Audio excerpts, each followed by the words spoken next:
તમને એમ થતું હશે ને કે આ આવડી મોટી લાઈન શેની હશે, પણ આ અમારા સુરત સિટીના કેન્ડીવાળા ગણપતિ બાપા જોવાની લાઈન છે. પણ આપણે તો ગુજરાતી, કોક ઓળખીતું મળી જાય એટલે સીધા આગળ વયા જાય. અને હું સીધો પહોંચી ગયો ગેટે. જો કેવા મસ્ત મસ્ત આઈસ્ક્રીમ છે. પછી તો આ ભાઈએ લીધી એન્ટ્રી. અંદર જતાં જ મોટી મોટી કેન્ડી જોવા મળી. જો તમને ઉપર ઊંધી ટીંગાડેલી કેન્ડી દેખાય છે, પણ એમાંથી ટીપા નથી પડતા હો. અને આપણે જ્યારે ખાઈ ત્યારે કેન્ડીના ટીપા ટીપા જ હોય. પણ અહીંયા સરસ મજાનું આયોજન હતું. કોઈ પણ કેન્ડી વેગળી નથી. અહીંયા એટલા બધા આઈસ્ક્રીમના કોન જોઈને મારા મોઢામાં તો પાણી જ આવી ગયું. મને તો ઘણું એમ થયું કે હું આમાંથી લઈને ખાવા જ માંડું. પણ શું કરું, આપણે ત્યાં જોવા ગયા હતા, ખાવા નહીં. આવી મને ખબર પડે છે, પણ તમને પડતી હોય છે ને ખબર. આમાં તો દબાવીને આઈસ્ક્રીમ નાખ્યું છે હો. અને ફાઇનલી એક મોટા આઈસ્ક્રીમમાં મેં બટકો ભરવાનો પ્રયાસ કર્યો. મેલ્ટ તો ન પડ્યો, પણ આગળ હાલવા માંડ્યો.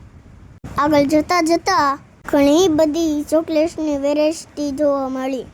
મારા જેવડા છોકરાઓને ચોકલેટ ખાવાનું મન તો થઈ જ જાય.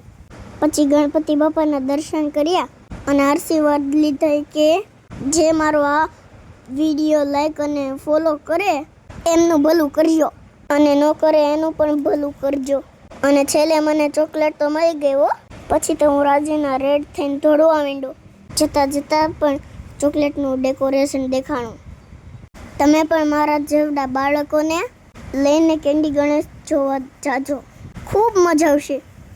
ત્યાંથી નીકળ્યા ત્યાં બાજુમાં સમુદ્ર મંથનવાળા ગણપતિ બાપા હતા.